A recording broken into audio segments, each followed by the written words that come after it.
Okay guys, let's go into the lower body basic exercises that every program should have, every program should do. And we're just gonna go through these one by one and show you some of the mechanics that you need to understand to get these things done right, okay? We'll start with just a basic air squat or body squat first, okay? We're gonna get feet about shoulder width apart. And what we wanna do is we wanna have the feet pointing relatively straight. Now, if you lack ankle mobility, those toes might come out a little bit. That's okay, as long as we don't have a foot and ankle collapse, all right? So we always wanna have the ankle pushing out as best we can and keeping the big toe down. All right, so you can put your hands out this way to leverage yourself a little bit. And what you wanna do is you wanna just kind of hinge yourself. Remember, big toes down, ankle is open, ankle is not collapsing this way. And we're just squatting to whatever depth we're gonna squat, and we're gonna come back up. And I'll show you laterally what that looks like. Hands are out this way, just give me some leverage. You could also do prisoner squats with your hands up this way. But if you're just doing just basic air squat, come this way. Remember, toes are pointing relatively straight. You're gonna sit into the squat, and you're gonna come out of it. Okay, what you're trying to do is you're also trying to stabilize the lumbar and the pelvis so there's not a lot of movement going on.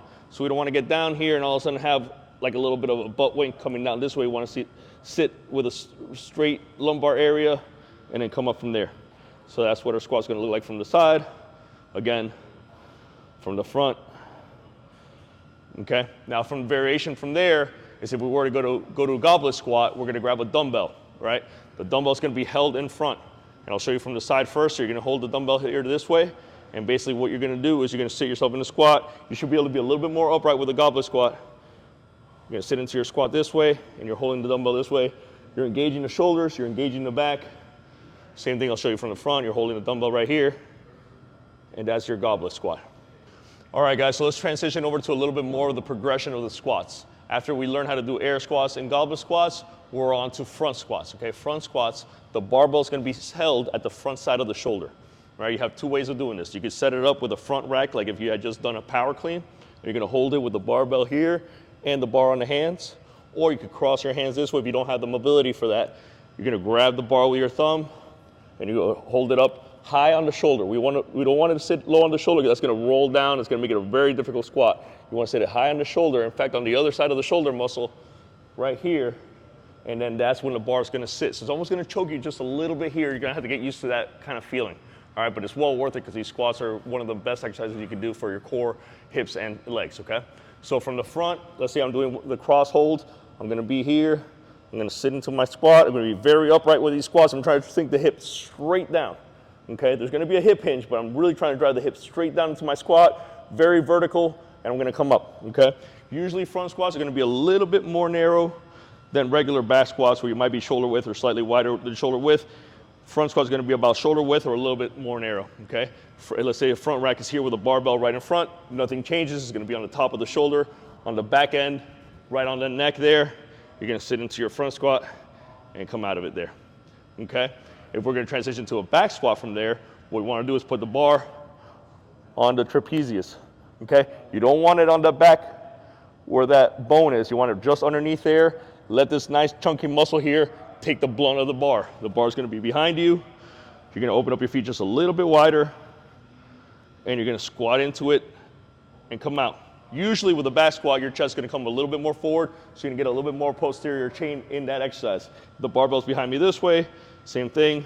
I'm gonna sit into my squat. Notice my chest is a little bit more forward, and I'm gonna push out of it. All the other rules of the squat stay the same. I want my toes relatively straight. They open up a little bit, that's okay. I want my ankle not to collapse in. Push that ankle out as my big toe stays down and sink my hip into a squat. Lumbar and pelvis are aligned the whole time. All right, guys, as we discussed earlier, one of the most important things about strength is turning that strength into power. One of the great ways of doing that is doing squat jumps. It's a super easy movement that incorporates all the leg and core power that you're gonna need that's gonna transition to a lot of athletic movements. I'll give you an example of different ways you can do this. You can do this in the air. Again, you can do a prisoner squat version like this. You can squat, jump from there. If you wanted to, you could hold a med ball. You can just do it in the air this way. You could hold a goblet even and still do it that way. You could even hold a dumbbell down here and do it almost more like a deadlift, but still in a squat jump form, right? Obviously, you can still do it with a barbell in the back. That's one of our favorite ways of doing it, is with a barbell in the back. And essentially, you're just gonna squat. You're gonna break out of that squat with a nice strong jump, and you're gonna absorb the landing. There's two ways of landing on these things, guys. You can either squat absorb the landing, reset, or you can do a continuous version where you're squat jumping over and over again. So those are the different variations of squat jump. All right, guys, next on the series of lower leg exercise is going to be the lunge variations. First two we're going to tackle is a step back lunge and a step forward lunge. For a step back lunge, we're going to set our feet a little bit more narrow than shoulder width, maybe even hip width apart. When you sit back into that lunge, you want to have good control of your posture. You want to step back, bend the back knee into position, try to get as close to 90 as possible. You can even get deeper depending on what kind of lunge you're doing, and then you're going to come up. I'll show you from the side what that looks like. Come here, step back, bend the back knee, try to get it 90 degrees, come back up. The more upright we can keep the chest, probably the better for this exercise. From the back, let's go over a few things again. Just like a squat, we do not want that ankle to collapse in. We do not want the knee to collapse in. Everything should be relatively aligned, and the ankle should be pushing out. Same thing with the back leg. We do not want that back leg turning out this way, which happens to a lot of baseball guys, by the way. So we want to be here and square. Okay? Forward lunge is going to be the same thing, but you're going to step forward into your lunge, same positioning, and push back. I'll step a little bit further back so you can kind of see what the feet look like here. You're going to step forward into your lunge, bend the back knee, everything's 90 degrees, relatively upright, push back. I'll show you again from the side here. Just step forward, bend down, and come back up, okay? Now these variations, you can do it with a barbell on the back, you can do it with a barbell in the front, you can go goblet, you can go dumbbells, you can go no weight. There's 100 different variations you can do this stuff. All right, guys, so most of the stuff that we've done so far has been kind of forward and backwards linear, right? But we all know baseball is a very lateral game. So lateral lunges are crucial for a baseball player. When we do a lateral lunge, what we want to do is same thing. We can set up with a barbell in the back, barbell in the front. We can put a dumbbell up here, a kettlebell up here. You can go with a front rack with a kettlebell this way, or you can hold a dumbbell or kettlebell down underneath as well. Single arm, both arms. There's so many variations of this. But for the actual movement on the legs, what we're going to do is we're going to step out to the side. Again, toes are going to be relatively straight. When I land out, I'm going to try to keep my big toe down, my ankle open. I'm going to lunge down, sink my hip down. Notice this knee is straight. I'm not collapsing this knee. And notice this foot is flat. I'm also working some mobility in this ankle, and I'm pushing myself back. Show you on the other side. Step out. Knee is straight. Foot is down. This foot's relatively straight. Knee's pushing out, and I'm pushing myself back through. Okay, guys, last thing. Let's convert strength into power. We're going to go into lunge jumps. Okay, now lunge jumps, again, you can do it with a barbell in the back, barbell in the front. You can do it with a goblet. You can do it with a med ball. You can do it with dumbbells. You can do it with no weight. You can even do it with bands attached across the shoulder, which we'll go over in more of the advanced modules.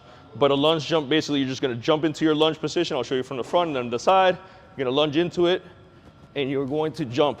You could also do single leg variations if you don't want to do the alternating. Depends on what you're programmed to do. From the side, you'll be here. You can start with feet together here, and basically you'll jump into that first one. And again, you can do single leg variations, and you can do alternating variations. What I'm trying to do here is as I jump, I'm trying to really flex the glutes on this side and this side at the same time to come together. And that's basically your lunge jump, turning strength into power.